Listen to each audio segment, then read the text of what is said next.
Marami nabibiktima dito, lalong-lalo na yung mga first time dumaan dito.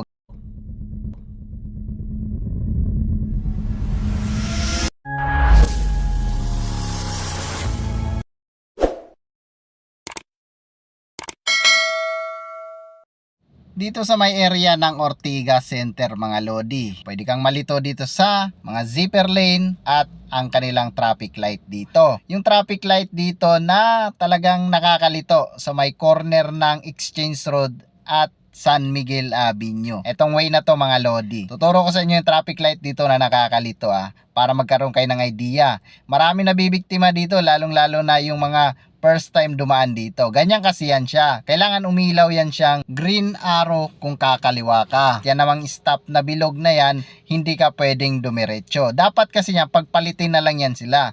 Yung green arrow dapat ilagay yan siya dun sa kaliwa. Tapos yung bilog na red dapat ilagay dito sa kanan. Tapos ito mga lodi, tingnan mo yan siya. Pag nag-green na yung traffic light dyan, ibig sabihin, go na tayo mga lodi. Pero kung nakapwesto ka sa kaliwa, wag na wag kang kumaliwa hanggat wala kang nakikitang green arrow. Tapos tingnan mo mga lodi, yung kaninang dalawang ilaw ngayon magiging isa na lang yan. Dapat man lang sana meron din dyang red light arrow para malaman mo na bawal pang kumaliwa. Kasi malilito ka talaga Dalawa kanina, ngayon pag go biglang naging isa na lang yung kulay green. Syempre akalain mo talaga kung nakapwesto ka sa kaliwa, abante ka na. Yung pala, bawal pa. Aray ko, daming nabibiktima talaga dito. Sana ayusin lang yung traffic light na yan. Kasi yung hindi mga pamilyar sa lugar na to madadali talaga at matitikitan dahil nga nalilito sila sa traffic light.